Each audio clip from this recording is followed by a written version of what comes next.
What is up, guys? This is a series where we jump into the PvE, take a look at the changes, and see who I think is going to be really strong moving into the next patch. Also, this is the last reminder: the giveaway for a mouse, headset, and $150 of RP ends in 3 days, so make sure you head into the description and enter if you haven't. This is the PvE, right? But the patch is due in a few days, so it's really unlikely anything else is going to be added, and it's much bigger than last patch this time, so let me know what you guys think of the changes. So let's start off with some indirect stuff to the bot lane, because I think this could actually be really cool. So Blitz and Zyra have been like the go-to supports for a few patches now, and both are getting nerfed, but Blitz is definitely getting the worst of it. His ultimate cooldown is up to 60 seconds rank 1 instead of 30. That is pretty harsh, but I mean, he's still going to do the same job, right? Hook people, and I guess he'll just be a lot less deadly. By the way, Zyra is basically only having less plants now, so a bit less of a pain to play against. The interesting thing though is actually the healing or shielding mages are getting buffed, especially Lulu. Her base move speed and mana are up, her glitter lance, the Q slow duration is up to 2 seconds now at all ranks, so it does less damage after it hits the first target now. Now that stuff isn't that cool. The amazing thing is her new W. It now grants attack speed plus movement speed for a period of time. At rank 1 is 15% attack speed for 3 seconds, rank 5 is 35% for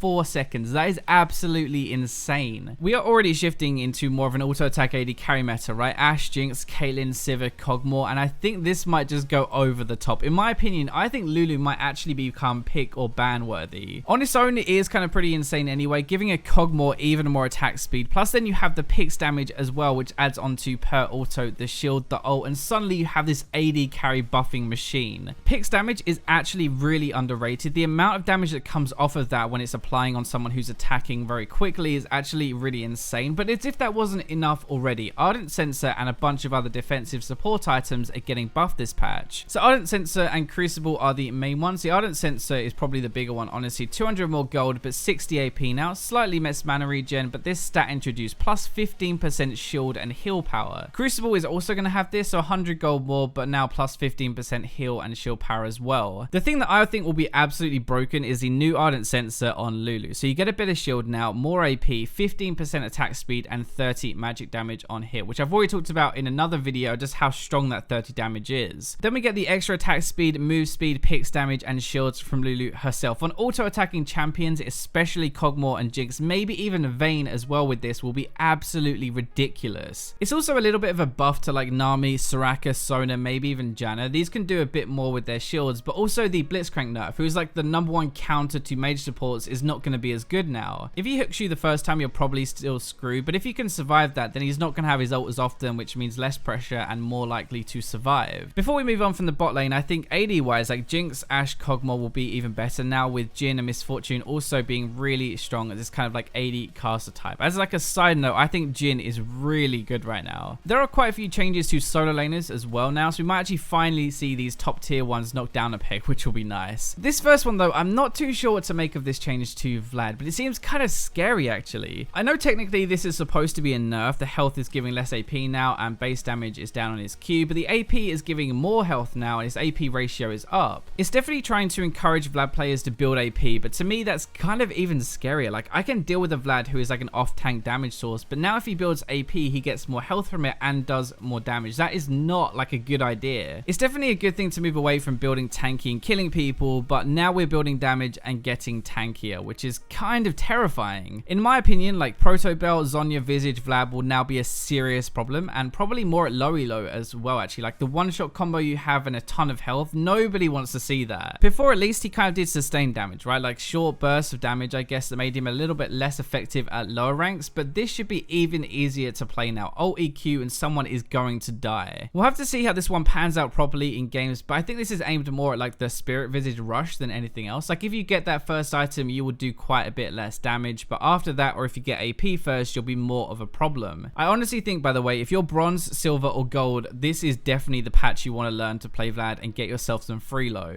So Vlad being so good is not just because I think he'll be better at killing things, but because a few other top tier champions are getting bent over and spanked with the nerf bat. So a nerf to Irelia was always going to happen, let's be honest. Like a new Triforce is way too strong on her, and it looks like the way they want to balance that out is to her ultimate cooldown, up by 40 seconds rank 1. There are a lot of really good things about Irelia, but part of it was she could ult, trade, force you away, kill you, base, heal, and then by the time she got back to lane, she'd have that ultimate ready again. This is kind of aimed at letting you punish her in lane, take that trade, get her ult, run away, and then you have almost 2 minutes to fight her where she can't use that ult. If you play the matchup in this way, like very cooldown focused, and I think actually it gives you a decent advantage now. It's like a pretty hefty nerf, to be honest. Irelia is not the only one though. Swain is also getting a nerf in basically the same way. It's 10 seconds right now on his ultimate on live, but it started off as 30-second cooldown change for his ult on the first PvE patch, but now that's down to 20. Even that is double what it was before, which is pretty crazy if you think about it. And this is really aimed at making his team fight a lot weaker. Like, it's a different playstyle now. The idea seems to be that use your ult as an important part in the team fight, and then once it's turned off, you have to wait a long time before using it again. Probably actually only using it once per fight now. The idea makes sense. You use it to absorb damage at the start and hope by the time you run out of mana or turn it off that it's bought enough time for your team to win. But in my opinion, this makes him a lot weaker at lower ranks now. A lot of people are just not going to understand this, even at higher elo. Like, it's a really weird playstyle to actually have in team fights, and you're probably going to play it wrong. You end up having like next to no impact with his ult, like accidentally turning it on too early, then you turn it off, and now you have to team fight with no ult. Like, imagine a Swain without his ultimate. It's kind of pointless. So if these two are knocked down a little bit, who kind of were like the top tier, I think that opens up a few more picks that I think will be a lot better. The first one is Jarvan. Jarvan is getting a buff on the PB, and I actually think this is awesome. So in the first look video I did like 2 weeks ago, I said it seemed a bit weird, but this could actually be so good for damage Jarvan now that I've looked into it. So his shield has two parts to it. So it has a base amount, and then it has per champion nearby. And so the base is going to be down a little bit, but the shield for each nearby champion is massively up at max rank. In team fights, around 5 people, he'd get the base 170 plus 100 per champion. So 670 health shield. That is absolutely crazy. To be honest, on a tank that would be even harder to get through. On full damage Jarvan, that will mean he can survive a bit longer. I genuinely think after this, Jarvan could be really good. He's going to kind of fly under the radar, I think, but he has a ton of damage and can legit one-shot people in team fights, like multiple people as well. Remember, his Q and ultimate are AoE damage now, plus even his Q reduces armor by 26%. It's probably not something we're going to see everyone picking up, but I think you can sneak a few wins with this. Darius is another one. Specifically in the Irelia matchup, you should do better now, and I think he'll be the obvious counter pick this patch. Like, at higher elo, it's not as much of an easy matchup, but at lower ranks, the Irelia probably won't be able to do very much. Hecarim is in a really good spot right now as a champion. He does struggle a little with lane matchups, but I think that should be a little bit easier this patch, and he has a lot of damage and impact, especially with his teleports. This next one I kind of want to put in here because I know you guys think I have a Pantheon fetish, but honestly, okay, he's just really good against carry laners, and he punishes people so hard in lane. The weaker these kind of carry picks are getting earlier, the better he's going to do. It's just as simple as that. Like, he can crush a lane phase so hard and snowball with his ultimate around the map. Okay, so there are a few jungle changes as well. The first is Kindred. The problem with Kindred as a champion is that she's an AD carry. Like, AD carries are weak early, and that's a problem if you're trying to jungle. Kindred has always had like inflated base stats a little bit, plus the heal to let her farm the jungle properly and not create too big of a skill gap. Like, a high elo player might be able to kite the jungle, a lower ranked one probably can't, and it's hard to balance. So a W isn't going to heal at all anymore, but Wolf's attacks against monsters slow their attack speed and move speed by 50%. Basically what they're saying is, instead of a heal and instead of taking damage and healing it back up, here's a way to take less damage in the first place and still clear the jungle effectively. Her base armor is down a little bit, but per level is up slightly, so for sure it is a nerf, but not as big as people have been saying, and I still think she's going to be decent. To be completely honest though, she isn't someone I think is very good below like plat level, but above that I think she can still do really well. Now Volley is also getting nerfed, targeting his damage output rather than anything else. The base damage on his bite is down early, and so is the attack speed per stack that you get. So to clarify though, later into the game these values are the same as they are now. This will make his early clear a little bit weaker, kind of aimed at slowing him down so he can't farm and gank so effectively, like less of an early game impact I guess. I do still think he's going to be top tier to be honest, but there are a few other tanks that can keep up more now, especially Hecarim. In my opinion, this guy is pick or ban in the moment. He's way too strong, he clears too fast, does too much damage, too tanky, and his ganks are really good. Amumu and Zac are two underrated tank junglers right now. Both have good damage, good clear speeds, and can gank as well as having good team fights. If you're bronze, silver, or gold especially, these two I think will be way more effective this patch and can have a lot of impact, tank a lot of damage while still carrying the game. So I don't just want to leave mid lane out, but this literally one of the only patches where nothing is targeted towards mid laners. If we just ignore the top tier ones that we already know about, I think Kennen could be a bit better right now. He's actually very good. Protobelt has really got on him with Abyssal and Zhonya's and does an insane amount of damage. Even though he's not played very much, he is strong right now and can be good in teamfight comps or with anything to lock people down so he can ult. Think of like a Sejuani for example. A good Sedge ult into a Kennen ult is going to devastate a fight. Talia is still getting a lot better as time goes on, but people are still still learning how to play her. Like, I've noticed that most people have no idea what to do when they're behind, which is normal, I think, for a newer champion. So once people figure that out, she'll be a lot more reliable to climb with. Finally, Annie, flying under the radar, but seriously good right now, especially at lower ranks. She still has a lot of burst, a lot of control, game impact, and can carry a lot easier than most mid laners. Like, it's really not as hard to do a job well, and I think that's really good, especially for lower elo.